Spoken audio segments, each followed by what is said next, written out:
সভাপতি, প্রধান আলোচক, উলামায়ে কেরাম এবং সামনে উপস্থিত ভাইয়েরা, পর্দার অন্তরালে মা ও বোনেরা, যে বিষয়টি সম্পর্কে অত্যন্ত অল্প সময়ে আপনাদেরকে দিক নির্দেশনা দেওয়ার চেষ্টা করব ইনশাআল্লাহ, বিষয়টি হচ্ছে ভালো নারী বা ভালো স্ত্রী।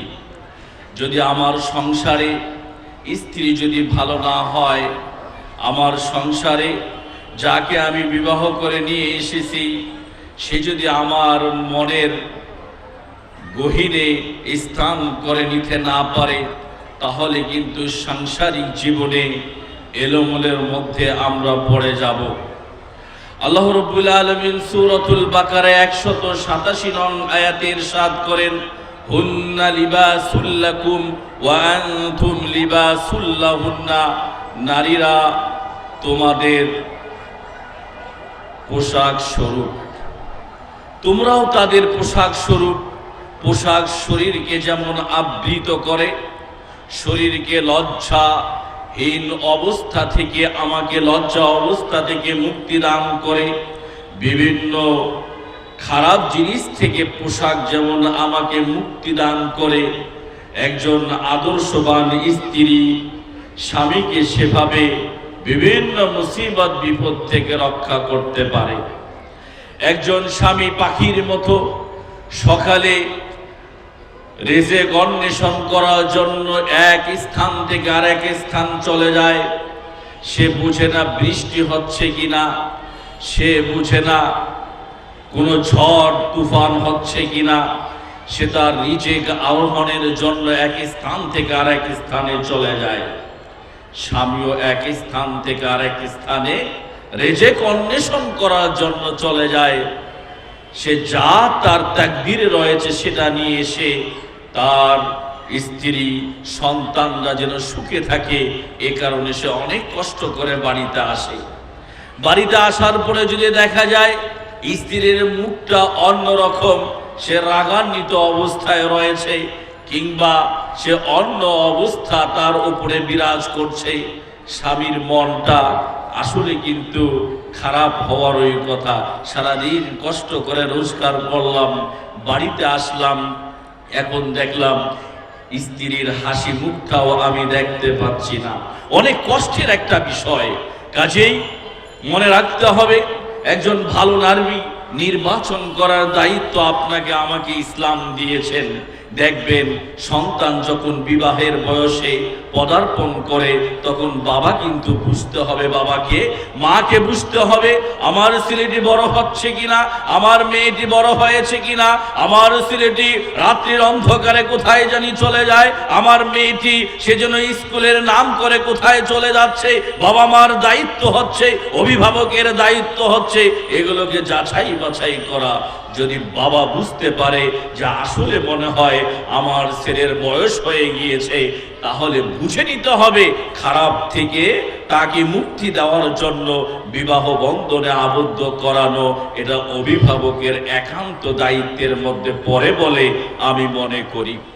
বুখারী মুসলিমের হাদিস, আন আব্দুল্লাহ ইবনে উমর রাদিয়াল্লাহু তাআলা আনহু হতে বর্ণিত, তিনি বলেন, ক্বালা রাসূলুল্লাহ সাল্লাল্লাহু আলাইহি ওয়াসাল্লাম, আল্লাহ রাসূল সাল্লাল্লাহু আলাইহি ওয়াসাল্লাম যুবকদেরকে দেখে একদিন একটা ভাষণ দিতে গিয়ে বললেন, ইয়া মা'শারাশ শাবাব মান ইসতাতা'a মিনকুমুল বা'a ফালইয়াতাযাওয়াজ। আল্লাহর নবী বললেন, হে যুবক দলেরা, তোমাদের যাদের সামর্থ্য রয়েছে, যাদের আর্থিক সামর্থ্য রয়েছে, যাদের শারীরিক সক্ষমতা রয়েছে, তারা যেন বিবাহ বন্ধনে আবদ্ধ হয়। কারণ কি? ফাইন্নাহু আগাযু লিল বাসারি ওয়া আহসানু লিল ফারজি। কারণ এই বিবাহ বন্ধনে যখন আবদ্ধ হয় কোনো মানুষ, তখন তার চোখটা একবারে খারাপ থেকে, বেবিচার থেকে একবারে দূরে সরে যায়। তার লজ্জাহীনতা, সে যে একটা লজ্জাস্কর কাজ করেছিল, এগুলো থেকে কিন্তু বিরত হয়। এ কারণে বাবা মায়ের দায়িত্ব হচ্ছে, অনেক বাবা মাদেরকে দেখি সন্তান বড় হয়ে গিয়েছে, ছেলেটি অনেক বয়সে পদার্পণ করেছে, মেয়েটি অনেক বয়সে পদার্পণ করেছে, বিবাহ দেওয়ার কথা, বাবা মার আশঙ্কা যে যদি ছেলে বিবাহ করে তাহলে হয়তো বা আমাকে সে খাওয়াবে না। আবার যৌক্তিকতা রয়েছে আশঙ্কার। যাই হোক, অনেক সময় দেখা যায় মেয়ে নেই, একটা মাত্র মেয়ে, বিবাহ দিচ্ছেন না কেন ভাই? আপনি আপনার মেয়েকে বিবাহ দিচ্ছেন না? আমার কাছে দুই একটা ছেলে রয়েছে, আমি কি আলোচনা করতে পারি? বলেন না। কেন? যদি আমি এই মেয়েকে বিবাহ দিয়ে দেই, রান্না করবে কে? বউ এসে তো এইভাবে রান্না করতে পারবে না।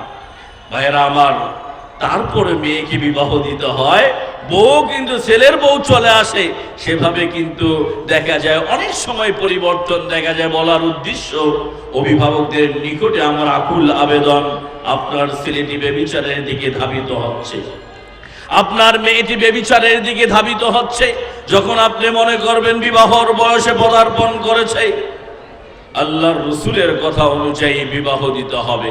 এখন কথা হচ্ছে, আমি ছেলের ব্যাপারে একজন কন্যাকে দেখব, এখানেই কিন্তু একটা ইম্পর্টেন্ট জিনিস, সেটি হচ্ছে তাকে দেখতে হবে কিভাবে। একজন ভালো নারীকে চয়ন করা, নির্বাচন করার জন্য শরিয়াত কিছু বিধান দিয়েছেন। আল্লাহ নবী সাল্লাল্লাহু আলাইহি সাল্লাম বলেন, তুনকাহুল মারআতু লিআরবাঈন, মেয়েদেরকে চয়ন করবে চারটি জিনিস দেখে। এক নম্বর লিমালিহা, তার অর্থ দেখবে। সাধারণত মানুষেরা এইগুলো দেখে, তার টাকা পয়সা আছে কিনা, ওলে হাসাবিয়া, তার বংশটা সুন্দর কিনা, ওলে জামালিয়া, মেয়েটি সুন্দর কিনা, ওলে দিনিয়া, ধর্ম তার মধ্যে আছে কিনা। আল্লাহর নবী বলেছেন, ফাসফার বিদাতিদ দ্বীন তারিবাত ইয়াদাক। সৌদি আরবদের একটা কথা, এরা সবসময় এগুলো কথা বলে, তারিবাত ইয়াদাক, তোমার হাত ধুলায় ধূসরিত হয়ে যাক, তুমি ধর্মকে প্রাধান্য দিবে। কেন? যে একজন যদি ধার্মিক মেয়ে চলে আসে, তাহলে দেখবে ওই মহিলাটার প্রতি, ওই মহিলার হৃদয়ে আল্লাহর ভয় রয়েছে। সে কোনো সময় দেখা যাবে অনাকাঙ্ক্ষিত কিছু কাজ করে ফেলবে না, সে এমন কিছু কাজ করে ফেলবে না যে স্বামী যেন অন্যদিকে যেতে বাধ্য না হয়। দেখুন, আল্লাহ নবী এই কারণে বলেছেন, ফাসফার বিদাতিদ দ্বীন, ধর্ম দেখবে। এখন আমরা যখন মেয়েকে নির্বাচিত করি, তখন দেখি মেয়েটা সুন্দর কিনা, প্রাধান্য দেই সুন্দর কিনা, তার বাবার অর্থ রয়েছে কিনা। তার বাবা জুয়ার আড্ডার মধ্যে সব সময় ব্যয় করে, মদ্যপানে অভ্যস্ত, তারপরে আমি সেদিকে তাকাই না যে না, আমার ছেলেটাকে তাকে দিতে হবে, তার অনেক সম্পদ রয়েছে। আল্লাহ নবী বলেছেন, সম্পদকে প্রাধান্য দিবে না, ফাযফার বিযাতিদ দ্বীন, ধর্মকে প্রাধান্য দেবে। আজ থেকে 10 বছর আগের কথা বলছি, দেখেছিলাম আগে যখন মেয়েদেরকে দেখতে যেত অনেক পুরুষেরা, অনেক বাবারা, আমাদের যখন এলাকার মুরব্বীরা যেত, যদিও তো শরিয়াতে মুরব্বীদের দেখার বিধান নেই, যে ছেলে বিবাহ করবে সে দেখবে, বাকি আয়োজনগুলো মুরব্বীরা করবে। কিন্তু আগে দেখা গিয়েছিল মেয়ে নির্বাচন করতে গিয়ে আগে জিজ্ঞাসা করতো, মা তুমি কি কোরআন মাজিদ পড়তে জানো? হ্যাঁ জানি। বলো তো দেখি সূরাতুল ইয়াসিনটা পারো কিনা? আল্লাহু আকবার। আয়াতুল কুরসি পারো কিনা? সূরা আর রহমান পারো কিনা? আগের মুরব্বীরা ধর্মকে প্রাধান্য দিত, এখনকার মুরব্বীরা ধর্ম নয়, আগে দেখে যে মেয়েটার চুল লম্বা কতটুকু, তার কি নখগুলো লম্বা নাকি খাটো, তার পায়ের মধ্যে 10টা আঙ্গুল 2 পায়ে আছে নাকি 11টা আছে, সে কিভাবে হাঁটতে পারে কিনা, এগুলো দেখতে দেখতে অসংখ্য গুনাহ করে আমি আমার বাবা চাচাকে পাঠিয়ে দিয়েছিলাম। চাচা এবং বাবা অন্য আমার ভাতিজার বউকে দেখতে গিয়ে অসংখ্য গুনাহ নিয়ে কিন্তু বাড়িতে চলে আসলো। চাচা সুন্দর করে মিষ্টি খেয়ে এসে বলছে, আলহামদুলিল্লাহ, মেয়েটা ভালোই দেখলাম। চাচা, আপনাকে মেয়েকে দেখার অধিকার ইসলাম দেয়নি। কিন্তু এগুলো হচ্ছে, বলার উদ্দেশ্য হচ্ছে, যদি ধর্মকে প্রাধান্য দেই, দেখবেন আপনার বাড়িতে সুন্দর আপনার স্ত্রীটা হবে। যখন কষ্ট করে দূর থেকে চলে আসবেন, বাড়ির মধ্যে ঢুকবেন, স্ত্রীকে সালাম দিবেন, স্ত্রী যখন হাসি মুখে সালামটা নেবে, হৃদয়টা ভরে যাবে, মনটা উৎফুল্ল হয়ে যাবে ইনশাআল্লাহ। এ কারণে আল্লাহ নবী সাল্লাল্লাহু আলাইহি ওয়াসাল্লামের একটি হাদিস, আবু দাউদ তিরমিজিতে একটি হাদিস রয়েছে। আল্লাহ নবী সাল্লাল্লাহু আলাইহি ওয়াসাল্লামকে সাহাবারা জিজ্ঞাসা করলেন, কিলা, ইয়া রাসূলুল্লাহ, বলা হলো হে আল্লাহর রাসূল, আইয়ুন নিসাই খায়রুন, সবচেয়ে উত্তম নারী, উত্তম স্ত্রী কারা? মা বোনেরা, রাগের কিছু নেই। আপনার স্বামী অনেক কষ্ট করে আপনার রোজগার করে এসে আপনাকে খাওয়াচ্ছে। স্বামীর যেরকম দায়িত্ব রয়েছে, আপনারও কিন্তু সেভাবে স্বামীকে দেখার দায়িত্ব রয়েছে। অনেক কষ্ট করে এসেছে স্বামী, তার শরীর দিয়ে ঘাম ঝরছে। আপনি যদি সুন্দর করে একটা স্বামী আসা মাত্র সালামের উত্তর দিয়ে যদি একটা সুন্দর গ্লাসের মধ্যে যদি শরবত করে স্বামীকে দিতেন, গরম লেগেছে, হাত পাখাটা দিয়ে যদি বাতাস করতেন, ফ্যানের সুইচটা যদি অন করে দিতেন, স্বামী আপনার প্রতি মহব্বত স্বামীর আরো বেড়ে যেত। আমি জানি না এই কথাটা ঠিক কিনা, তবে আমার মনে হয় এই কথাটাই ঠিক। কিন্তু স্বামী আসলো, আসা মাত্রই ঘরে ঢুকে নেই, হঠাৎ করে বলল, এত দেরি করলা, কোথায় গিয়েছিলে? বাস, হয়ে গেল আরেক সমস্যা। সারাটি রাত স্বামী স্ত্রীর দিকে তাকায় না, স্ত্রী স্বামীর দিকে তাকায় না। আল্লাহর লানত, আল্লাহর অভিশাপ ওই সারাটি রাত স্বামী স্ত্রীর মধ্যে বর্ষিত হয়। আপনিও বুঝতে পারেন না, আমিও বুঝতে পারি না। আল্লাহর নবীকে জিজ্ঞাসা করা হলো, ইয়া রাসূলুল্লাহ, হে আখির জামানার নবী, আইয়ুন নিসাই খায়রুন, সবচেয়ে উত্তম স্ত্রীকে, সবচেয়ে উত্তম নারীকে? আল্লাহর নবী বললেন, সুন্দরভাবে বললেন, শোনো, আল্লাতী তাসুরুহু ইযা নাযারা, স্বামী যখন স্ত্রীর দিকে তাকায়, স্ত্রী স্বামীকে আনন্দ দেয়। বলি সুবহানাল্লাহ। ভাইরা আমার, কোরআন হাদিসের আলোচনা, এটা আপনাকে বুঝতে হবে, স্ত্রীদেরকে শোনাতে হবে, নতুবা স্ত্রী তো জানে না আসল শরিয়াতের রহস্য। আল্লাহ নবী বললেন, তুমি আমাকে জিজ্ঞাসা করলে সবচেয়ে উত্তম নারীকে, শোনো, উত্তম নারী হচ্ছে আল্লাতী তাসুরুহু ইযা নাযারা, স্বামী যখন স্ত্রীর দিকে তাকায়, স্ত্রী তখন স্বামীকে আনন্দ দেয়। জোরে বলি সুবহানাল্লাহ। জোরে না বললে অসুবিধা নেই, আমরা তো এগুলো এখন একটু কমে কমে বলি। কিন্তু দেখবেন চরমোনাই পীর সাহেবের 3 জন যদি সেখানে মুরিদ থাকে, তাদের যে জিকিরের রাস্তা দিয়ে হাঁটতে গিয়ে বোঝা যায় যে এখানে জানি কত মানুষ রয়েছে। উঠে দেখবেন 3 জন, আর আমরা এত মানুষ রয়েছি। সুবহানাল্লাহ, রাসূল বলেছেন, যদি তোমার মুখ দিয়ে সুবহানাল্লাহ বের হয়, তামলাউল মিজান, মিজানের পাল্লা নেকি দ্বারা আল্লাহ পরিপূর্ণ করে দেন। এখন ঠিক আছে, সুবহানাল্লাহ। দেখুন ভাই, আল্লাহ নবী বলেন, স্বামী যখন তাকায় স্ত্রীর দিকে, স্ত্রী তখন স্বামীকে আনন্দ দেয়। দ্বিতীয় কথা বললেন, ওয়াতুতিউহু ইযা আমারা, স্বামী যখন স্ত্রীকে নির্দেশ দেয় যে দেখো আমার একটু পাটা ব্যথা করছে, কাজে আমি বেশি হাঁটতে পারছি না, তুমি এই কাজটি একটু করো। মনে করলেন আমাদের স্বামীদের অনেকের খারাপ অভ্যাস রয়েছে, একটু হাত পা ব্যথা না করলেও স্ত্রীকে চার্জ করে একটু টিপে টুপে নিতে হয়। এত কিছু করা যাবে না, স্ত্রীর মন মানসিকতা কিন্তু দেখতে হবে। সেও তো অসুস্থ হতে পারে, আপনার স্ত্রীকে জ্বরে আক্রান্ত হতে পারে না। এমন স্বামীরাও রয়েছে, আমাদেরকে প্রশ্ন করেন অনেক সময়, স্ত্রীর জ্বর দেখে না, জ্বর আছে কিছু না, আমি আসবো, হাত পা তোমাকে মালিশ করে দিতেই হবে। নাউযুবিল্লাহ। আপনি স্ত্রীকে সেভাবে ব্যবহার করবেন, স্ত্রীও কিন্তু স্বামীকে সেভাবেই ব্যবহার করবে। বলার উদ্দেশ্য, আল্লাহর নবী বলেন, ওয়াতুতিউহু ইযা আমারা, স্বামী অনেক কষ্ট করে এসেছে, হাঁটতে হাঁটতে হয়তো বা তার পা ব্যথা করেছে, স্ত্রীকে বলল আমার পা ব্যথা, তুমি এই কাজটি করো। আল্লাহর নবী বলেছেন, স্বামী যখন নির্দেশ দেয়, স্ত্রী সাথে সাথে নির্দেশ পালন করে। হে মানুষ, শুনে রাখো, আখিরি জামানার রাসূল বলেছেন, সবচেয়ে স্ত্রী, সুন্দর স্ত্রীটাই হচ্ছে সে। বলি সুবহানাল্লাহ। এখন আপনাকে মিলাতে হবে আপনার স্ত্রী কি এরকম কি না। যদি না হয় তাহলে ওয়াজটা একটু ভালো করে শোনাতে হবে, আর যদি হয় আলহামদুলিল্লাহ। কারণ স্ত্রীদেরকে যেভাবে বুঝাবেন, ইনশাআল্লাহ তারা বোঝানোর চেষ্টা করলে বুঝে। 2-1টা ব্যতিক্রম থাকবেই, এটা কিয়ামতের আগ পর্যন্ত থাকবেই।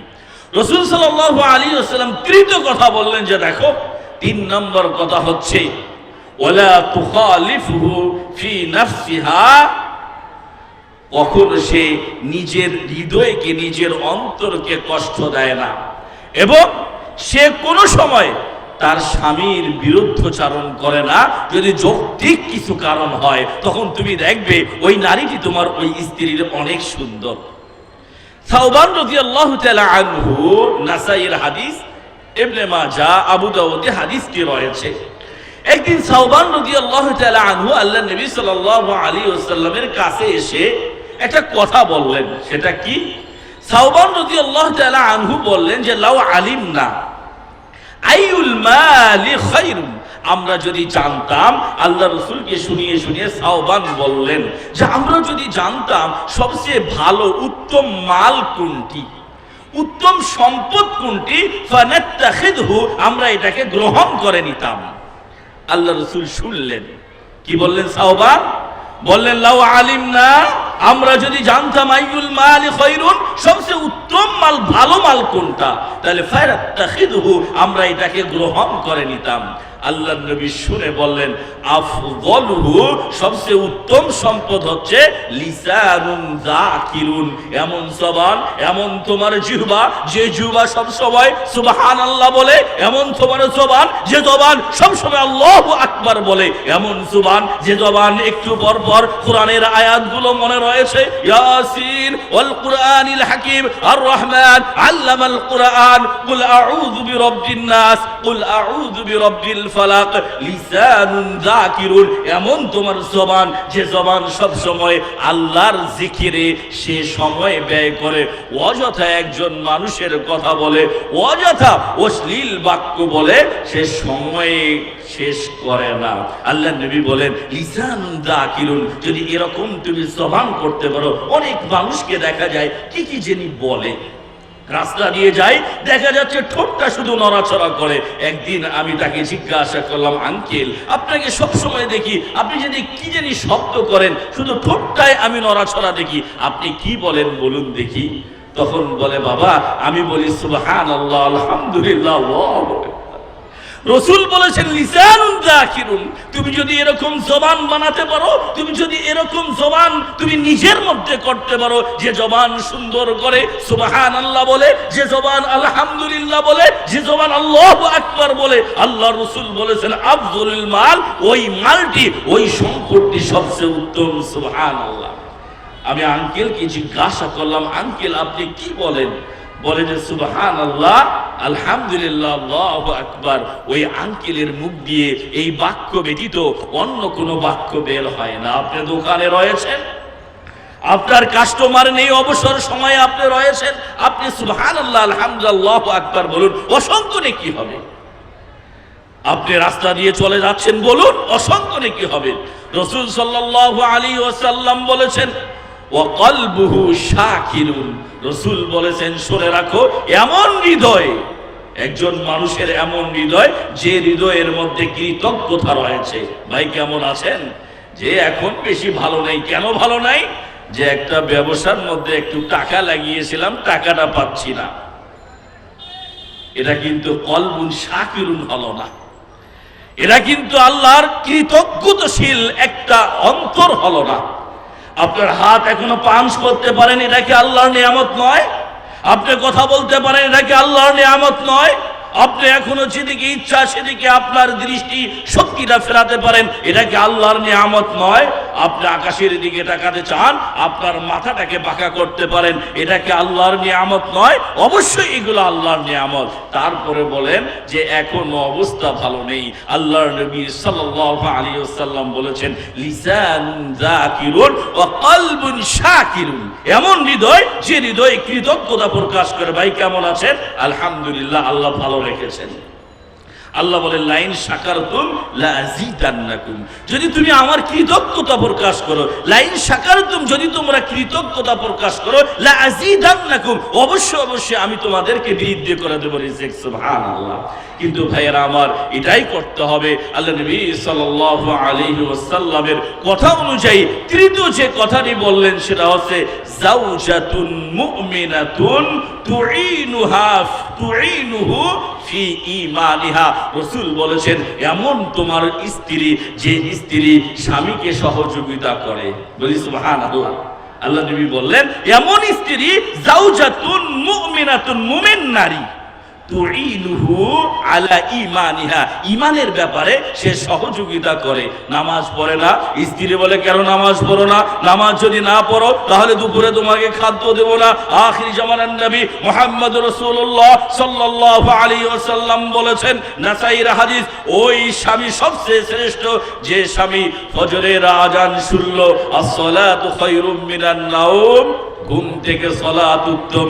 স্বামী জাগ্রত হয়ে স্ত্রীকে ডাকছে, উঠো, আজান হয়ে গিয়েছে, এবার ফজরের সালাত পড়তে হবে। স্ত্রী ওঠে না, একটু পানি নিয়ে স্ত্রীর চোখের মধ্যে পানি ছিটা দিয়ে স্ত্রীকে উঠিয়ে ফেলে। আল্লাহর নবী বলেছেন সবচেয়ে উত্তম স্বামী হচ্ছেন উনি। সুবহানাল্লাহ। আপনার মাঝে একটু মিলিয়ে দেখুন, আপনি আমি কি এগুলো করি নাকি?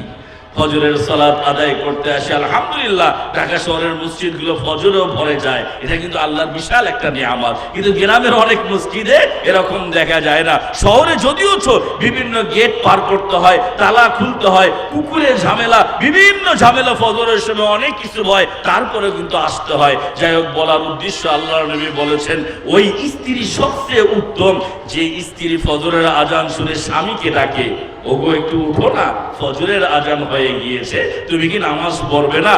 বারবার ডাকে, স্বামী ওঠে না, পানি নিয়ে চোখের মধ্যে ছিটা দিয়ে স্বামীকে উঠায়। আল্লাহর নবী বলেছেন ওই নারী সবচেয়ে উত্তম।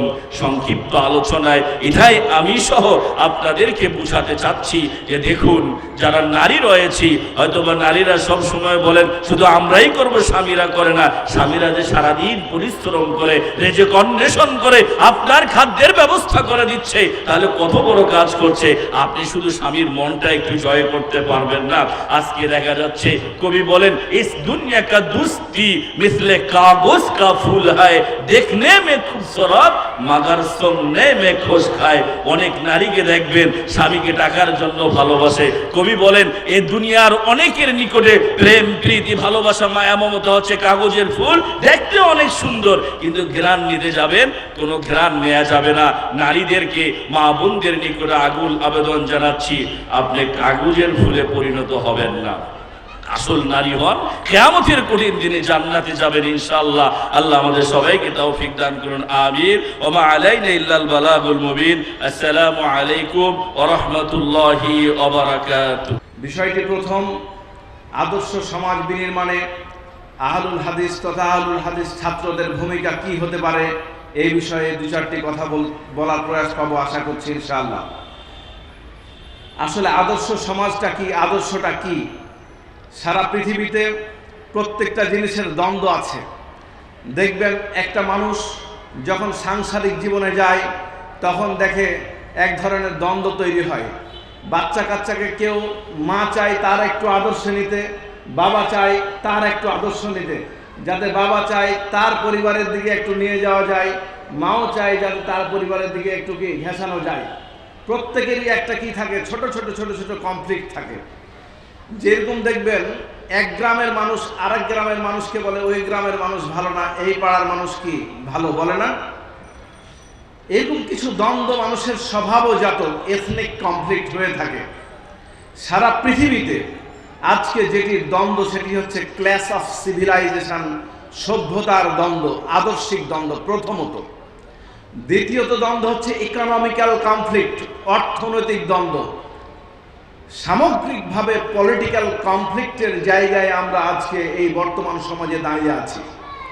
আল্লাহ সুবহানাহু ওয়া তাআলা বলছেন, ওয়ামা খালাকতুল জিন্না ওয়াল ইনসা ইল্লা লিয়াবুদুন, আমি মানব জাতিকে সৃষ্টি করতাম না, শুধুমাত্র সৃষ্টি করেছি কি করার জন্য?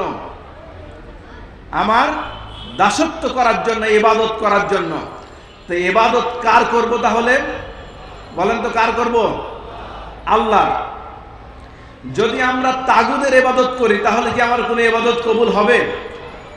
আল্লাহর ইবাদত যদি করতে চাই কার মাধ্যমে করতে হবে?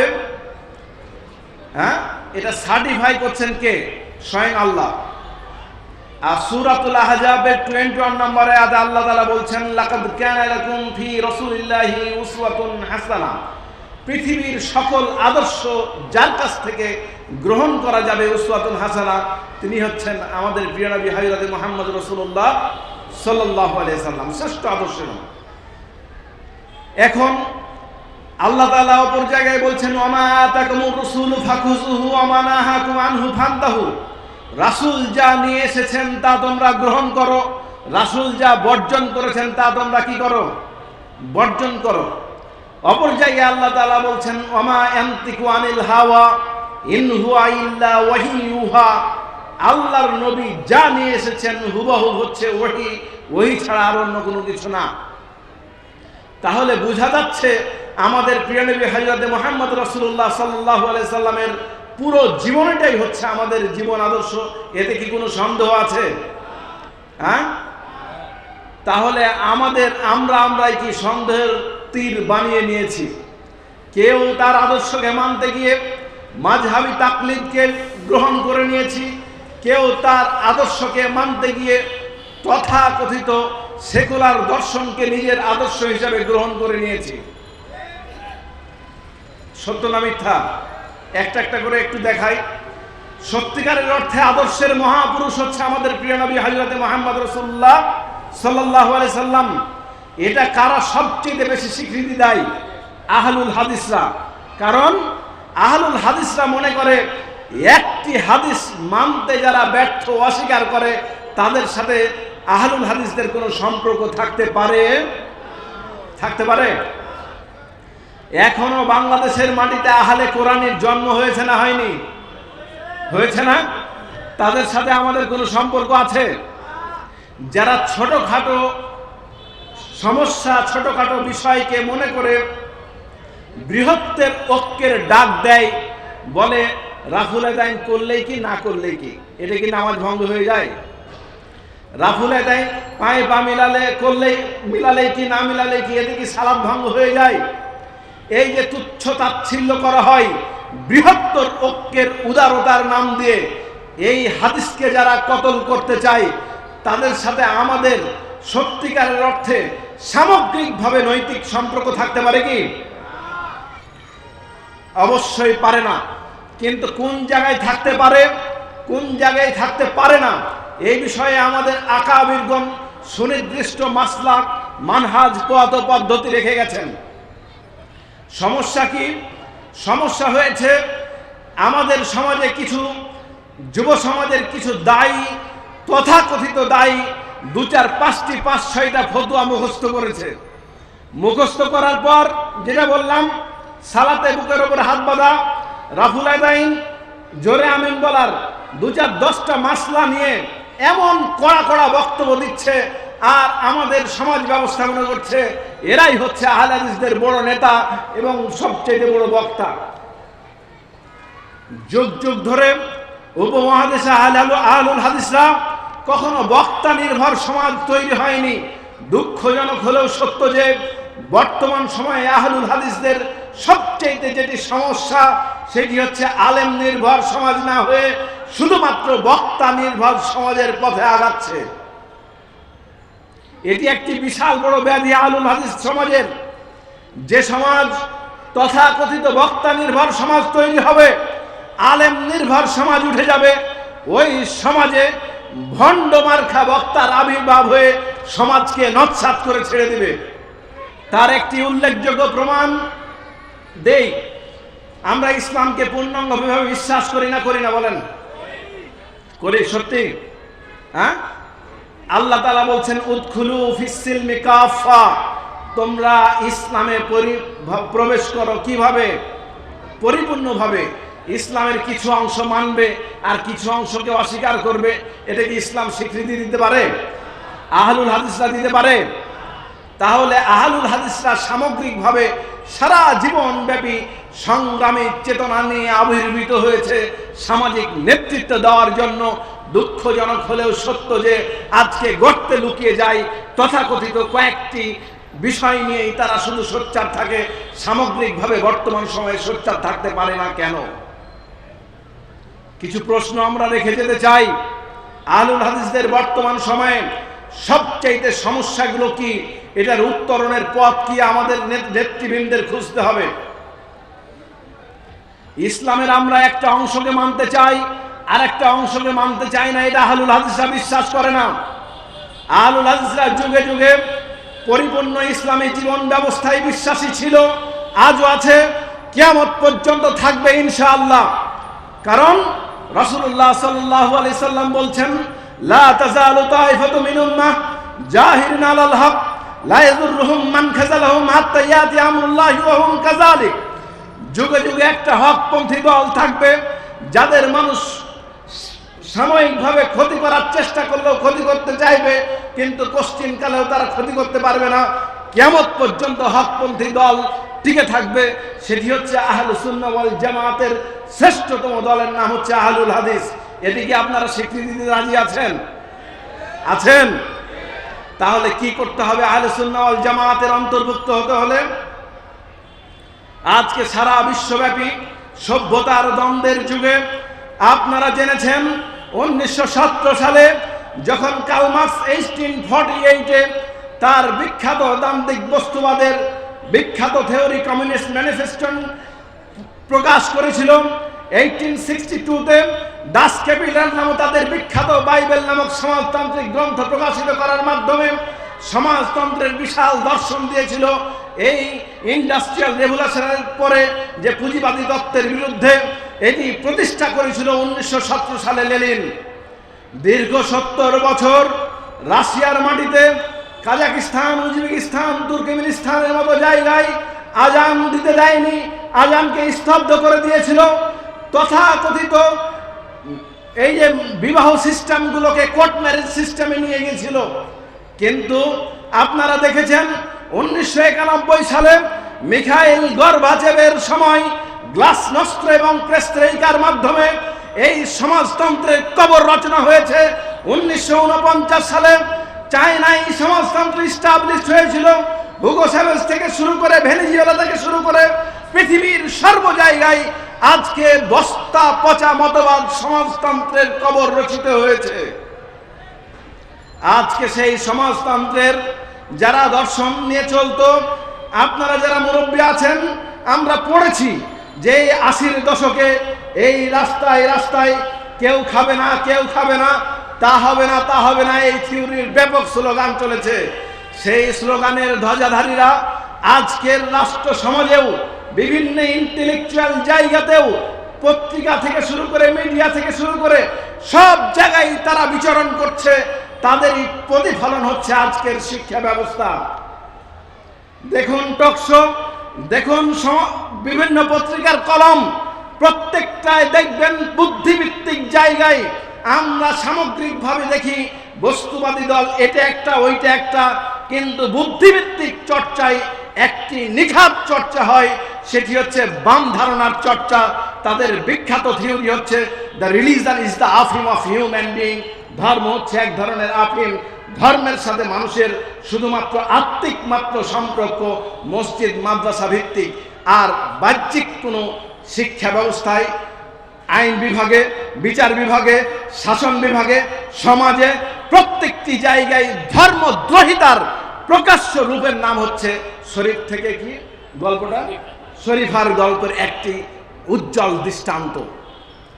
আজকে যারা বিশ্ববিদ্যালয়ে পড়ে 90% মুসলমানের দেশে, আপনাদেরকে আমরা কোশ্চেন রাখতে চাই। সব ধরনের কোর্স আছে, কিন্তু নবী মুহাম্মদ সাল্লাল্লাহু আলাইহি সাল্লামের জীবনী নন মেজর করেও রাখা হয়নি। কারণটা কি একটু বলেন তো? কারণটা কি? কারণটা হচ্ছে আমাদের ইতিহাস, আমাদের শুধু বাপের ইতিহাসকে আমরা কি করি? বুকে লালন করি, দাদার ইতিহাসকে লালন করি না। 52 থেকে যদি বাংলাদেশের ইতিহাস হয়, তাহলে একটা হেপোক্রেট রাষ্ট্র তৈরি হবে, হেপোক্রেট সমাজ ব্যবস্থা তৈরি হবে। 52 থেকে দেশের ইতিহাস না, রাষ্ট্র কাঠামোর ইতিহাস 72 থেকে। কনস্টিটিউশন যখন থেকে এই 4 নভেম্বর স্বীকৃতি দিল, 16 ডিসেম্বর যখন কার্যকর হলো, এটি রাষ্ট্রের একটা জাতিসত্তার ইতিহাস, এখানে হাজার বছরের ইতিহাস। এটাকে যারা অস্বীকার করে তারা কোশ্চিন কালেও সুস্থ জাতি হিসাবে প্রতিষ্ঠিত হতে পারে না। সম্মানিত উপস্থিতি, আপনাদেরকে আমরা জানাতে চাই, এই জাতিসত্তা বিনির্মাণে আমার বাপের, আমার দাদার, আমার পূর্বপুরুষের রক্ত মিশে আছে। সেই রক্তকে অস্বীকার করে রক্তের উপর পাড়া দিয়ে যদি কেউ বস্তুবাদী সেকুলার শিক্ষা ব্যবস্থা, সেকুলার আইন তৈরি করে, সেখানে প্রতিবাদ করার মতো লক্ষ কোটি আহলুল হাদিসদের অধিকার আছে। কিন্তু আহলুল হাদিসরা আজকে জাগ্রত নয়, কারণ আহলুল হাদিসদেরকে একটি থিওরি দিয়ে মেরে দেওয়া হয়েছে। আহলুল হাদিসদের আজকে বড় বড় নেতারা বলে আমি এতবার জেল খেটেছি, আমি এতবার জেল খেটেছি, আমার এত ত্যাগ। কিন্তু তার সাথে অনেকজন জেল খেটেছেন, তাদের কথা যারা জেল খেটেছেন আমাদের জন্য এতটা করেছে তাদের কথা কখনো উচ্চারণ করে না। এক ধরনের এই ধরনের মুনাফিকি চলছে। আর একদিকে তথাকথিত বক্তার আবির্ভাব হয়েছে, তাওহীদ ভিত্তিক ব্যাপক বক্তব্য দিচ্ছে, কাজ করছে, ম্যাটেরিয়ালস হচ্ছে, আলহামদুলিল্লাহ। কিন্তু এদেশে আজকে এই ইলমের চর্চা শুরু হয়নি। তোমাদেরকে ভুলে গেলে চলবে না। মদিনা বিশ্ববিদ্যালয়ের আমরা শ্রেষ্ঠ ভক্ত, মদিনা বিশ্ববিদ্যালয় থেকে আমরা ইলম আহরণ করি। কিন্তু মদিনা বিশ্ববিদ্যালয়ের আগে জন্ম নিয়েছে আমার দেশের, আমার উপমহাদেশের রহমানিয়া মাদ্রাসা, সালাফিয়া মাদ্রাসা। তোমাদেরকে মনে রাখতে হবে, কুলফিলকুল মিয়া নাজির হোসেন দেহলভীর 1.5 লক্ষ হাদিসের ছাত্রের সনদ আমার প্রত্যেক বাংলায় বাংলায় সেই ছাত্রের মাধ্যমে আমরা হাদিসের দাস নিয়েছি। আজকে বলছে আমরা শুধু তারাই শুধু আকীদা দেয় এবং আমাদের সকল দর্শন দিবে। আমরা বলতে চাই, যখন মুহাম্মদ বিন আব্দুল হাব নজদি এই 800 হিজরির পরে কাবা শরীফকে 4টি জায়গায় বিভক্ত করা হয়েছিল, ওই তথাকথিত ফেরকাবন্দীদের দ্বারা আত্মসংগ্রাম জিহাদের মাধ্যমে তাদেরকে বিচ্ছিন্ন করে দিয়ে এই তাওহীদ ভিত্তিক সৌদি আরব প্রতিষ্ঠিত হয়েছে সংগ্রামের বিনিময়ে। আজকে যদি সংগ্রামী চেতনাকে আহলুল হাদিসরা ভুলে যায় আর মিষ্টি মিষ্টি কথা শুনে আর মনে করে যে এটাই আমাদের পথ পদ্ধতি, কোশ্চিনকালেও আহলুল হাদিস জাতি এগিয়ে যেতে পারবে না। এতগুলো জায়গা আছে, কেন ডক্টর মুসলিউদ্দিন স্যারকে সেই দিন বক্তব্য রাখতে হলো? ফিলিস্তিনিদের পক্ষে যে জোরালো ভূমিকা আমাদের বক্তব্য আছে এবং তথাকথিত অবৈধ ইসরায়েল রাষ্ট্রের যে বিপক্ষে আমরা আহলুল হাদিসরা সোচ্চার, সেটি আনুষ্ঠানিকভাবে উনি বক্তব্য দিয়েছেন। এটি প্রত্যেকটি সংগঠনের পক্ষ থেকে বক্তব্য আসা উচিত ছিল আমাদের আহলুল হাদিসদের। যারা বিচ্ছিন্নভাবে মুতাসাল্লিফিন ভাইরা বক্তব্য দিচ্ছেন, ওই বক্তব্য কখনো গ্রহণযোগ্য আমাদের বক্তব্য নয়। আজকে আমাদের সেকুলার বিরুদ্ধে আন্দোলনে, সেকুলার বিরুদ্ধে, সামষ্টিক জাগতিক চিন্তা বিরুদ্ধে যে আমাদের সংগ্রামী আদর্শ, এটি আমাদের সমাজকে উপস্থাপন করতে আজকে ব্যর্থতায় পর্যবেসিত করা হচ্ছে। এর কারণটা কি বলুন তো? কারণ হচ্ছে প্রথম থিওরি আমাদেরকে একটি ঢুকিয়ে দেওয়া হয়েছে, separation between church and state. ধর্ম এবং রাজনীতি কি আলাদা? বুঝতে পারেন না? দেখবেন আমাদের বহু হুজুর বলবে যে আমরা রাজনীতির বাইরে, অরাজনৈতিক সংগঠন, বলে না? বলে? হ্যাঁ, বলে না? বলে না? আপনারা তো ভয় পাচ্ছেন। আমরা কোনো স্বঘোষিত শত্রুতা কোনো দলের সাথে নাই, রাষ্ট্রের সাথে নাই, কারোর সাথে নেই। কিন্তু এদেশের 39 নাম্বার আর্টিকেল বলে একটা আর্টিকেল আছে কনস্টিটিউশনের, 153টি অনুচ্ছেদ আছে। তার 39 আর্টিকেল আমাকে দিয়েছে। আল্লাহর নবীও বলছেন, মান রামিনতুম মুনকারান ফালিগাইয়িরহু বিয়াদিহি। আরে খারাপ কাজ দেখছো, হাত দিয়ে প্রতিহত করো, এটা তোমার ঈমানি দায়িত্ব। হাত দিয়ে প্রতিহত করব মানে দেখলেই করতে হবে, কিন্তু এটার দায়িত্ব কার? কিছু কিছু দায়িত্ব আমি যখন পরিবারের কর্তা ব্যক্তি, আমার ছেলেকে পিটিয়ে আমি সালাতে নিয়ে যাব, এটা আমার দায়িত্ব। কিন্তু যখন চুরি করেছে তার হাত কাটতে হবে, এটার দায়িত্ব কার? হাত দিয়ে প্রতিহত করব? সেক্রেটারি জেনারেল হাত দিয়ে এখানে একটা চুরি হলো, বিচার করলো, হাত কেটে দিল, উনি এখানে আর বসে থাকতে পারবেন? জেলে যাবেন। তাহলে রাষ্ট্রকে দাবি জানাতে হবে যে চুরির বিধান হচ্ছে হাত কাটা। এই 90% মুসলমানের দেশে চুরির বিধান করতে হবে, হাত কাটার বিধান। এটা দাবি আদায়ের জন্য মাঠে নামার দরকার আছে না নাই? আহলুল হাদিসরা এই জাতির স্বকীয় চেতনায় বিশ্বাসী নয়। কিন্তু কোথায় চেতনা গেল? কারণ সূক্ষ্ম কৌশলে আমাদেরকে মেরে দেওয়া হচ্ছে। সম্মানিত উপস্থিতি, আল্লাহ নবী বললেন, ফাইল্লাম ইয়াস্তাতি, তুমি যদি তা না পারো, ফাবি লিসানিহি, মুখ দিয়ে কথা বলো। মুখ দিয়ে যখন কথা বলছি তখন এক ধরনের সালাফি বের হয়ে গেছে, যেন স্যার বলে থাকে সেকুলার সালাফি। সব সময় নরম কথা, সব সময় নরম কথা। আরে চড় মারবে, আমি চড় খেয়ে যাব? বৈধ নাগরিক, জন্মেছি এখানে, 47-এর স্বাধীনতা এনে দিয়েছি। মুক্তিযুদ্ধের সময়ও আমাদের অনেক বাপদাদারা এখানে কি করেছেন? যুদ্ধ করেছেন। শুধুমাত্র কিসের জন্য? ন্যায় এবং জাস্টিস, সুবিচার প্রতিষ্ঠা করার জন্য। আর ন্যায় এবং জাস্টিস তো আছে শুধুমাত্র ইসলামে, মুসলমানের ধারণা এটি। আর ওই জায়গায় যদি আপনি বস্তা পচা তথাকথিত সেকুলার ওই রাশিয়ান থিওরি, কমিউনিস্ট থিওরি, পুঁজিবাদী থিওরি নিয়ে এসে এখানে আমদানি করেন, আহলুল হাদিসরা অন্তত পক্ষে মেনে নিতে পারে না। সম্মানিত উপস্থিতি, ব্যাধি কোথায়?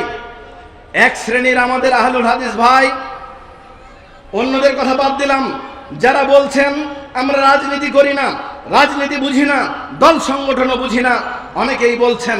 আমি তাদের উদ্দেশ্যে বলতে চাই, আপনারা তো বুঝারই দরকার নাই। আপনি যে বিষয়ে কথা বলতে পারেন ওই বিষয়ে বলুন, যে বিষয়ে আপনার ধারণা নেই ওই বিষয়ে আপনার কথা বলার দরকার নেই।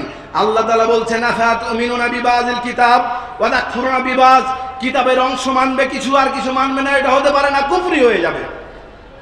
পশ্চিমা থিওরি দিল, ম্যাকিয়াভেলি তার প্রিন্স গ্রন্থের মাধ্যমে সেপারেশন বিটুইন চার্চ আর স্টেট, সেখানে ইহুদি খ্রিস্টানরা ব্যাপকভাবে বিরোধিতা করেছিল। কারণ ওই পশ্চিমা বিশ্বের 16th সেঞ্চুরিতে ধর্মে রাষ্ট্রের প্রধান বানাতে হচ্ছে পোপরা। বুঝতে পারছেন না মনে হয়? পারছেন? ধরেন এইখানকার এমপি বানাবে, কে বানাবে? ওখানকার যে হুজুর, এখানকার ধরেন বংশাল মসজিদের বড় ইমাম, উনি বলবেন যে who will be the MP in our constituency. এখানকার এমপি কে হবে? এটা কোথায় ছিল? ইউরোপে। ম্যাকিয়াভেলি এমন একটা থিওরি দিল, এটা কেড়ে নিল। বলছে পোপের কাম হচ্ছে কি করা? দুয়া দুরুজ করবে, ফু দিবে আর গো টু দ্য হেভেন, জান্নাতে যাও।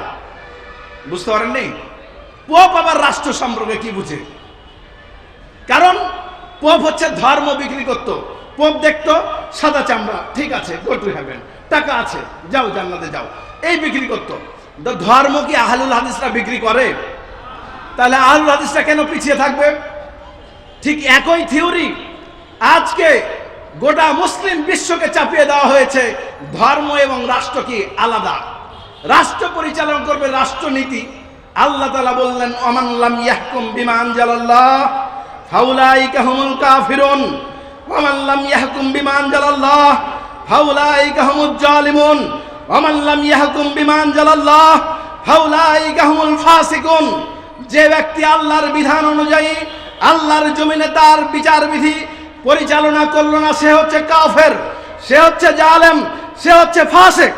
আহলুল হাদিসরা যদি এই তথাকথিত বস্তুবাদী আইনের বিরুদ্ধে সোচ্চারভাবে প্রতিবাদ না করে, তাহলে নিঃসন্দেহে অন্ততপক্ষে জালেম পর্যায়ে থাকবে। প্রতিবাদ করবেন না? হ্যাঁ, ভয় কিসের? ভয় করেছিলেন আল্লামা আব্দুল্লাহিল কাফি আল কুরাইশি খেলাফত আন্দোলন করলেন কেন? কংগ্রেসে যোগ দিলেন কেন? কেন যাদের নাম আপনারা বিক্রি করে খাচ্ছেন, এহসান ইলাহি জহির তাহারিকে ইস্তেদলাল পার্টির ভারপ্রাপ্ত হলেন কেন? 68 সালে 1900 লাহোরে আইয়ুব খানের বিরুদ্ধে ঐতিহাসিক বক্তব্য আমাদের এখনো কানে বাজে। ভুল বুঝিয়ে কোনো আমাদের লাভ হবে না, পরবর্তী প্রজন্মকে অন্ততপক্ষে ভুল বুঝানো যাবে না। ওরা ইতিহাস জানে, ওরা ইতিহাস জানে। শেরে পাঞ্জাব সানাউল্লাহ অমৃতসরী, যিনি আমাদের মালদায় চাঁপাইনবাবগঞ্জে এসেছিলেন, যখন লক্ষাধিক মানুষের সামনে যখন বক্তব্য রাখছেন, তখন বলছে এই জায়গাগুলো কে তৈরি করলো? কেন? মৌলানা ইলায়াত আলী, মৌলানা বেলায়েত আলী 10 থেকে 12 বছর বিশাল এই যুদ্ধ ময়দানে ব্রিটিশদের বিরুদ্ধে যুদ্ধ করার জন্য সোলজার কালেকশন করেছিলেন এমনি এমনি। সম্মানিত উপস্থিতি, আহলুল হাদিসের একদিক থেকে ইতিহাস নয়, আহলুল হাদিসরা দায়িত্বহীন কণ্ঠে বলতে চাই, যারা মনে করে রাজনীতি হারাম, তাদেরকে আমরা বলতে চাই এই বস্তা পচা মতবাদ ইউরোপীয়রা দিয়েছিল, ওদের কপি করে যদি আমাদের আলেমরা বলে, নিঃসন্দেহে বোকার স্বর্গে বসবাস করবে। আমরা কতটুকু প্রতিবাদ করতে পারবো, কতটুকু পারবো না, কোরআন হাদিস আমাদের কাছে মওজুদ। আসলাফদের, আমাদের পূর্ববর্তীগণ যারা এসছেন, তাদের চিন্তা চেতনা আমাদের কাছে মওজুদ। সম্মানিত ভাতৃমণ্ডলী, আমি বক্তব্য শেষ করে নিয়ে এসে বলতে চাই, আমাদের বিশাল এক ইলমি সনদ রয়েছে, আমাদের এখন প্রচুর পরিমাণে মাদ্রাসা মসজিদ রয়েছে, প্রচুর পরিমাণে লিখনি তৈরি হচ্ছে। এটা এমনি এমনি হয়ে যায়নি। সাহুল্লাহ মুহাদ্দিস দেহলভী আমাদের গুরু, আজকে মাঝহাবি ভাইয়েরা মনে করেন ওনাদের গুরু। নিঃসন্দেহে আমরা কোনো গুরুকে ভাগাভাগি করতে কোনো সমস্যা নেই। আপনাদের সমস্যা হতে পারে, আপনাদের সমস্যা নেই, কারণ 52 জন আলেম নিয়ে সেই যুগে যদি সানাউল্লাহ মৈতসরী সবাইকে নিয়ে অল ইন্ডিয়া আহলে হাদিস কনফারেন্স করতে পারে, আমাদের কি সমস্যা আছে? উনি মাহমুদ হাসান দেওবন্দিকে যদি ছাড়ানোর জন্য সেই সময়ে হানাফি আলেমকে টাকা দিয়ে, নিজের টাকা দিয়ে টেলিগ্রাম করতে পারেন, ভাইসরয়ের কাছে যেতে পারেন, আমরাও এদেশের সকল মুসলিম আলেমদের পক্ষ নিতে পারি। এতে কোনো আমাদের কোনো কার্পণ্যতা হতে পারে না। সম্মানিত উপস্থিতি, আজকের ইতিহাস আমাদের এই ইতিহাস না, ঘরে বসে থাকা কাপুরুষের ইতিহাস আহলুল হাদিসদের না। আজকে সৈয়দ আহমদ বেরলভী থেকে শুরু করে আজকে যখন ইলমি সনদ চালু হলো, শাহ ইসহাক দেহলভী, তারই ছাত্র শাহ মিয়া নজির হোসেন দেহলভী থেকে শুরু করে প্রথম যখন শাহ ইসহাকের ফতুয়া আসলো, শাহ আব্দুল আজিজ মুহাদ্দিস দেহলভীর ফতুয়াকে কেন্দ্র করে যখন জিহাদ আন্দোলনে সৈয়দ আহমদ বেরলভী, শাহ সৈয়দ ইসমাইল ছুটে এলেন, তারই বায়াত নিয়ে মাওলানা এনায়েত আলী, মাওলানা বেনায়েত আলী এই বাংলার পূর্ব, এই বিশেষ করে চাঁপাইনবাবগঞ্জ, মালদা, মুর্শিদাবাদ, সাতক্ষীরা, এই খুলনা থেকে শুরু করে ঢাকার এই অঞ্চল পর্যন্ত বিশাল মুজাহিদ বাহিনী গড়ে তুলেছিলেন। উইলিয়াম হান্টারে ইন্ডিয়ান মুসলমানসে বলছে যে এখান থেকে প্রায় 80,000 সৈন্য যুদ্ধ করতে নিয়ে যাওয়া হয়েছিল, বিশেষ করে এই পদ্মার পাড় থেকেই শুধুমাত্র ব্রিটিশ বিরোধী যুদ্ধ করার জন্য। যে জাতি রক্ত দিয়ে যুদ্ধ করে এই জাতিকে বিজয় করলো, সে জাতি নাকি এখন নিঃসন্দেহে ভালো কাজ করছে, একটি রক্তের গ্রুপ খুলছে। আমার ছাত্র সমাজের এক নেতা বলল, ভাই একটা রক্তের বিশাল গ্রুপ খোলা যায়। আমি নিঃসন্দেহে খোলা যায়। স্যার বলেছিলেন এক বক্তব্যে, যে জাতি রক্ত ঢালে জিহাদের ময়দানে, যে জাতি রক্ত ঢালে পিচ দ্বারা পিচ্ছিল পথে, সে জাতি সূচের রক্তের জন্য তড়ি করে জড়িয়ে করে বেড়ায় না। আজকে আমরা কোথাকার কমিটি করি? সূচের রক্ত নেওয়ার জন্য বিশেষ বিশেষ কমিটি করে বেড়াচ্ছি। সমাজকে ভালো করে ভাবতে হবে। সম্মানিত ভাতৃমণ্ডলী, আমরা যে দ্ব্যর্থহীন কণ্ঠে আপনাদের সামনে বলতে চাই, ওই বস্তা পচা থিওরি যেটা দেওয়া হয়েছে, ধর্ম রাষ্ট্র আলাদা, এটাকে গিলে খাওয়ানোর চেষ্টা করা হচ্ছে আমাদেরকে। আমাদের উত্তরণের পথ হচ্ছে আমাদের যারা আসলাফ আছেন তারাই আমাদেরকে সুকৌশলে এই তথাকথিত শিক্ষা ব্যবস্থা আমাদেরকে পাগল করে দিয়েছে। এটা কি বুঝতে পারছেন? মনে মনে ভাবছেন যে এটা পড়লেই কি না পড়লেই কি, এমন কি? হ্যাঁ, উচ্চ শিক্ষিত ঘর থেকেই বেয়াদব তৈরি হচ্ছে, তার একটি উল্লেখযোগ্য কারণ হচ্ছে আমাদের তথাকথিত শিক্ষা ব্যবস্থা। এই শিক্ষা ব্যবস্থা আজকে পরিকল্পনা হয়নি। 1882 সালে, 1882 সালে উইলিয়াম হান্টার তার শিক্ষা কমিশন প্রবর্তন মাধ্যম দিয়ে এই ফটোকপি এখনো চলছে। আজকে ফিলিস্তিন ইস্যু আজকের নয়, 1917 সালে বেলফোর ঘোষণা হয়েছে। 1917 সালে, 48 সালে হচ্ছে কি 5 মিনিটের ঘোষণায় ফিলিস্তিন রাষ্ট্র হয়েছে। 4বার যুদ্ধ করেছি, কাজ হয়নি। সম্মানিত উপস্থিতি, পরিশেষে বলতে চাই, কেন বললাম এই কথাটি? আজকে আমাদের পরিকল্পনা করতে হবে, আজকে আমাদের মনে নিয়াত নিতে হবে। এদেশের মাটিতে কোরআন এবং সহিহ সুন্নাহ প্রতিষ্ঠার জন্য অন্ততপক্ষে একটি মাস্টার প্ল্যান দরকার, যাতে করে এই পুরো কওমটা কোরআন এবং সহিহ সুন্নাহ প্রতিষ্ঠা, প্রচার এবং প্রসারে একটি সামগ্রিকভাবে ভূমিকা পালন করতে পারে। আপনারা রাজি আছেন তো ইনশাআল্লাহ? এই জন্য আমরা নিরলসভাবে চেষ্টা করে চলেছি বাংলাদেশ আহলুল হাদিস ছাত্র সমাজকে গঠন করার জন্য। আমাদের বিশেষ করে সবাইকে উদাত্ত আহ্বান জানাই, আমাদের যে যেখানে ছাত্র ভাই আছে তাদের ভিতরে কিছু আদর্শ, কিছু চেতনা, কিছু দর্শন মাথায় দেওয়া, যাতে করে অদূর ভবিষ্যতে কোরআন এবং সহিহ সুন্নাহর প্রচার এবং ধারক এবং বাহক হিসেবে আমরা পেতে পারি। আল্লাহ যেন কবুল করেন, সবাই বলে আল্লাহুম্মা আমিন। আমাদের পূর্ববর্তী সভাপতি শাহাদাত হোসেন খান ফয়সাল এবং শেখ মোশাররফ হোসেন আকন সহ অন্যান্য ব্যক্তিবর্গ যারা চলে গেছেন, আল্লাহ যেন তাদেরকে জান্নাতুল ফেরদাউস দান করেন, আল্লাহুম্মা আমিন। এই বংশাল, বিশেষ করে শরীরোলা এই স্কুল মাঠ যারা আমাদেরকে সার্বিকভাবে সহযোগিতা করেছেন, তাদেরকে বিশেষ করে প্রশাসন, এই অঞ্চলের মানুষ, সাথে সাথে আমাদের সংশ্লিষ্ট সবাইকে বাংলাদেশ আহলে হাদিস ছাত্র সমাজের পক্ষ থেকে ধন্যবাদ জ্ঞাপন করে এবং আল্লাহর কাছে উত্তম প্রতিদান চেয়ে আমার বক্তব্য শেষ করছি। ওয়াখির দাওয়ানা আলহামদুলিল্লাহি রাব্বিল আলামিন। আসসালামু আলাইকুম।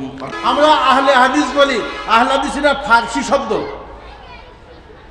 আরবি ভাষায় আহলুল হাদিস অর্থাৎ কোরআন ও হাদিসের অনুসারী। পারিভাষিক অর্থে বলা যায় যারা জীবন সমস্যার সকল সমাধানকে আল কোরআন ও সহিহ হাদিসকে নিঃশর্তভাবে অনুসরণ করে তারাই হচ্ছে আহলুল হাদিস। বলেন সুবহানাল্লাহ বিহামদি। কত মর্যাদামণ্ডিত, কত পরিপূর্ণ একটা জীবন ব্যবস্থার নাম, জীবনের ব্যবস্থার অনুসারীদের নাম হচ্ছে আহলুল হাদিস। আমরা সেই আহলুল হাদিস, কিন্তু দুর্ভাগ্য হলো সত্য, আমরা আহলুল হাদিস কি না যদি মিটার দিয়ে দেখা যায় তাহলে আমাদের মধ্যে কিছু কমতি আছে, আমাদের মধ্যে কিছু ঘাটতি আছে। ইসলাম যদি পরিপূর্ণ হয় তাহলে সালাত, সিয়াম, হজ, যাকাত, দান, সাদকা, রাজনীতি, অর্থনীতি, সমাজনীতি, পরিবার নীতি, জিহাদ এগুলি ইসলামে আছে না নাই? ইসলামে তাহলে আজকে আমরা শুধু নামাজ আর রোজা নিয়ে আর কয়েকটা মাসলা নিয়ে আহলুল হাদিসটা পড়ে থাকবো। এ কি ধরনের আহলুল হাদিস? আহলুল হাদিস যতক্ষণ পর্যন্ত পূর্ণবঙ্গ কোরআন ও হাদিসের অনুসরণ না করবে ততক্ষণ এই জমিনে যে অশান্তি বিরাজ করছে, অন্যায়, রাহাজানি, খুন খারাপি, জেনা, ব্যভিচারী এবং যত প্রকার অস্থিরতা চলছে এটা চলতেই থাকবে।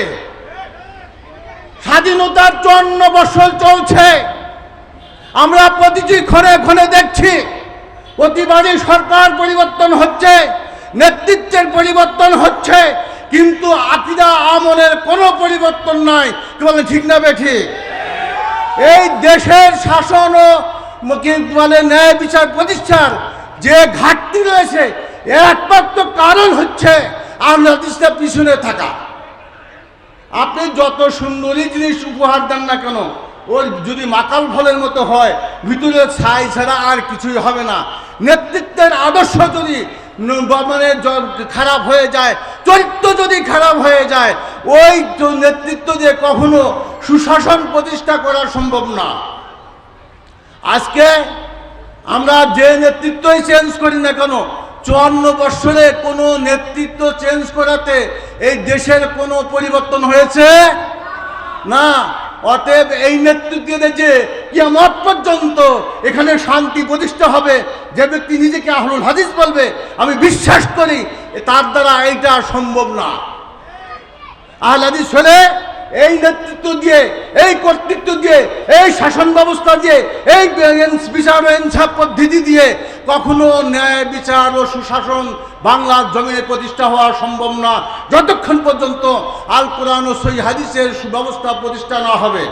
সম্মানিত হাজিরিন, আল্লাহ রাব্বুল আলামিন ঘোষণা করেছেন, লাকাদ কানা লাকুম ফি রাসূলিল্লাহি উসওয়াতুন হাসানাহ, তোমাদের জন্য তোমাদের রাসূলের মধ্যেই রয়েছে উত্তম আদর্শ। কি বলেন, ঠিক না বেঠিক? রাসূল কালেমার দাওয়াত দিয়েছেন, তার শত্রু পয়দা হয় নাই, তিনি নিজ দেশ থেকে দ্বীপান্তর হন নাই, তিনি কি দন্দান মোবারক শহীদ করেন নাই, তিনি কি অগ্নিত সাহাবায়ে কেরাম কি শাহাদত বরণ করেনি? রাসূল করিমের সাল্লাল্লাহু আলাইহি ওয়াসাল্লামের চাচা বীর শ্রেষ্ঠ সাহাবী জলিলুল কদর সাহাবী মানে কি বলে আমির হামজা, বীর শ্রেষ্ঠ সাহাবী আমির হামজা, যারা হাজী সাহেবরা হজে গিয়েছেন, যারা উহুদের প্রান্তরে গিয়েছেন, একবার তাকিয়ে দেখিয়েন ওই দিনই আল্লাহ রাসূলের ইসলাম প্রতিষ্ঠার জন্য দন্দার মোবারক শহীদ হয়েছিল। তিনি জ্ঞান হারিয়ে ফেলেছিলেন, তার চাচা ওই উহুদের প্রান্তরে শাহিদ রয়েছে। 70 জন সাহাবী যেদিন এই ইসলামের জন্য জীবন বিসর্জন দিয়েছেন, আজকে আমরা সেই সাহাবীদের অনুসারী, আহলুল হাদিসের অনুসারী, আমাদের একটা আঙ্গুলও কাটে নাই, আমাদের এক ফুটার এই দেশে ইসলামী হুকুমত প্রতিষ্ঠার জন্য একটি ঘামও ঝরে নাই। রক্ত তো দূরের কথা, এ অবস্থায় যদি থাকে এই আহলে হাদিসদের কোনো কল্যাণের ইসলামের বা মুসলমানদের কোনো কল্যাণ সম্ভব না। এজন্য আমরা বলবো, যতদিন পর্যন্ত আহলে হাদিস জনগোষ্ঠী কোরআন ও সুন্নাহর ঝান্ডা নিয়ে এই জমিনে সুশাসন প্রতিষ্ঠার জন্য এগিয়ে না আসবে, ততক্ষণ এই 18 কোটি মানুষের ভাগ্যে দুর্দশা দূরীভূত হওয়ার কোনো সম্ভাবনা নাই। আজকে আমরা নিজেদেরকে আহলুল হাদিস বলি, পিওর মুসলিম বলি, কমপ্লিট কোর্ট অফ ইসলামের অনুসারী বলি, কিন্তু দুর্ভাগ্য হলো সত্য, আমরা যে কোরআন করি, যে হাদিস করি, যে হাদিসে সালাতের অধ্যায় রয়েছে, যে হাদিসের সিয়ামের অধ্যায় রয়েছে, ওই হাদিসে পর্দার বিধান রয়েছে, ওই হাদিসে জিহাদের বিধান রয়েছে, ওই হাদিসে ন্যায় বিচার ইনসাফ প্রতিষ্ঠার বিধান রয়েছে, চোর ও চুন্নির হাত কাটার বিধান রয়েছে, জেনাকারকে সঙ্গে সার করার বিধান রয়েছে, মদকারকে ডোনা মারানোর বিধান রয়েছে। কই সেগুলি আমরা বলি না কেন? আজকেও আপনারা হয়তো বলবেন, অনেকেই বলে থাকে এই শতাব্দীতে কোরআন ও সুন্নাহর রাজ প্রতিষ্ঠা করা অসম্ভব বা সম্ভব নয়। আরে তো অন্ধের মনের জন্য অন্ধ। আজও সৌদি আরবে, কুয়েতে, বাহরাইনে, কাতারে কোরআন ও সুন্নাহর মানে সংবিধান প্রতিষ্ঠিত রয়েছে। ওইখানে কই জেনা হয় না, ওখানে তো আর ব্যবসায় হয় না, ওখানে আর তো চুরি হয় না। আমরা হজে যাই দেখি দোকানদার দোকান ফেলে দিয়ে মসজিদে চলে গেছেন, তাদের কোনো চুরি হয় না, কারণ খবর আছে। আজকে আমি মাননীয় প্রধানমন্ত্রীকে বলবো, একটা চোরের হাত কাটেন ঢাকার বুকে, একটা জেনাদারকে সঙ্গীচার করেন, একটা মদখোর, জুয়াখোর, ইয়াবাখোরকে 80টা ডোলা মেরে দেখিয়ে দেন বাংলাদেশে আর এগুলি হয় কিনা। দুর্ভাগ্য হলো সত্য, এই হক কথাগুলি কেউ বলে না। আমি বাংলাদেশ আহলে হাদিস জামাতের পক্ষ থেকে আমি অসুস্থ, বেশি কথা বলতে পারবো না, আপনাদেরকে আহ্বান করেছি, আহ্বান জানাচ্ছি, আসুন গতানুগতিক শাসন ব্যবস্থার মধ্যে আমরা পড়ে না থেকে, সংগঠনে পড়ে না থেকে, জিহাদি মনে ভাব নিয়ে কোরআন ও সুন্নাহর রাজ প্রতিষ্ঠার লক্ষ্যে আমরা এগিয়ে আসি। কেবল আপনারা রাজি আছেন? ইনশাল্লাহ যদি আমরা গতানুগতিক চলি তাহলে আপনি পূর্ণাঙ্গ মুসলমান না, আপনি অসন্তোষ হলে আমার কোনো আসে যায় না। ইসলামের আল্লাহ রাব্বুল আলামিন বলেছেন, উদখুলু ফিস সিলমি কাফা, তোমরা ইসলামে ভাবে পরিপূর্ণভাবে দাখিল হও। আমরা যদি পরিপূর্ণভাবে দাখিল না হয়ে আংশিক প্রবেশ করি ইসলাম আর আংশিক বাদ দিয়ে চলি, তাহলে কি মুসলমান থাকা যাবে না? অনুরূপভাবে আমরা এটাও বলবো যে আসুন, যারা এই রাজনীতিকে ভয় পায়, যারা এ দেশে অর্থনীতিকে সুদমুক্ত অর্থনৈতিক ব্যবস্থা প্রতিষ্ঠায় ভয় পায়, যারা এটা কোরআন ও সুন্নাহর শিক্ষা ব্যবস্থা প্রতিষ্ঠা করতে ভয় পায়, তোমরা পিছনেই থাকো, অসুবিধা নাই। কিন্তু যারা এটা চায়, আমরা বিশ্বাস করি, সামনে আমাকে এগিয়ে আসতে হবে। ভুয়া মিথ্যা এরকম মানে কোনো ফতুয়াবাজি করে পিছনে থেকে কোনো লাভ নাই। দুনিয়াতে মানুষের কাছে কিছু ভালোবাসা শ্রদ্ধা পূরণও সম্ভব, কিন্তু আল্লাহ রাব্বুল আলামিনের রেজামন্দি পাওয়া সম্ভব না। অতীতে আমাদের আহলে হাদিস নেতৃত্ব যারা দিয়েছিলেন, আমাদের বিশেষ করে স্বাধীনতা প্রতিষ্ঠার আন্দোলনেও আহলে হাদিসদের ভূমিকা রয়েছে। আমরা যদি ব্রিটিশ খেদা আন্দোলনে বলি, আহলে হাদিসদের অবদান রয়েছে। ভাষা আন্দোলনে বলি, আহলে হাদিসদের অবদান রয়েছে। বালাকোট আন্দোলনে বলি, আহলে হাদিসরাই শীর্ষে। স্বাধীনতা আন্দোলনে বলি, জাতীয় 4 নেতার 2 নেতাই আহলুল হাদিস। আজকে আমরা কোথায় ঘুরে আছি? আমাদেরকে আসলে শুধু আমরা লাইনচ্যুত হয়ে গেছি। মৌলানা আব্দুল হাই কাফি আল কুরাইশি রহমতুল্লাহ আলাইহ, আব্দুল হাই বাকি রহমতুল্লাহ আলাইহ, তারা যে পথ আমাদেরকে বাতিয়ে গেছেন, আমরা মাঝখানে এসে থমকে দাঁড়িয়ে গেছি। থমকে নয়, আমাদের আকীদা আমল সংশোধনের পাশাপাশি রাজনীতি ও সমাজনীতি, শিক্ষানীতি সংস্কারের জন্য আমাদেরকে অগ্রগতি ভূমিকা পালন করতে হবে। যদি তাই হয়, ইসলাম কমপ্লিট কোর্ট অফ রাইট পূর্ণাঙ্গ জীবন ব্যবস্থার আন্দোলনে আমাদেরকে শরীক থাকা সম্ভব। নচেত আপনি যদি এটাকে অস্বীকার করেন, বলবো হয় আপনি মূর্খ, না হয় জ্ঞান পাপী। হয় আপনি মূর্খ, না হয় জ্ঞান পাপী। জেনেও আপনি ইসলামের বিধানকে, আল্লাহর রাজকে, আল্লাহর রাজ্যে, আল্লাহর জীবন ব্যবস্থাকে এই দুনিয়া প্রতিষ্ঠার জন্য আপনি এগিয়ে আসছেন না। আমরা আর ঘুরে থাকতে রাজি নই, আমরা সামনে এগিয়ে আসতে চাই। আসুন বাংলাদেশ আহলে হাদিস জামাত তাই সবাইকে উদাত্ত আহ্বান জানাচ্ছে, আসুন দল মত নির্বিশেষে কোরআন ও সুন্নাহর কারো পৈতৃক সম্পত্তি নয়। আল্লাহ রাসূল কারো নির্দিষ্ট শুধু আহলে হাদিসদের নয়, হানাফি, শাফি, মালিকি, হাম্বলি যারা নিজেদেরকে মুসলমান দাবি করে সেই ব্যক্তি যদি রাসূলকে নবী হিসাবে স্বীকৃতি দেয়, তাহলে ওই ব্যক্তির উচিত রাসূল সাল্লাল্লাহু আলাইহি সুন্নাহকে আঁকড়ে ধরা এবং রাসূল সুন্নাহর আলোকে চলা।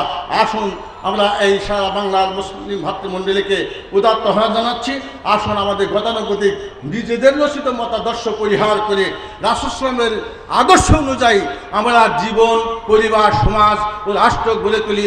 আল্লাহ আমাদের সেই তৌফিক দান করুন। আমিন। ওয়া আখির দাওয়ানা আনিল আলহামদুলিল্লাহি রাব্বিল আলামিন। আসসালামু আলাইকুম ওয়া রাহমাতুল্লাহ।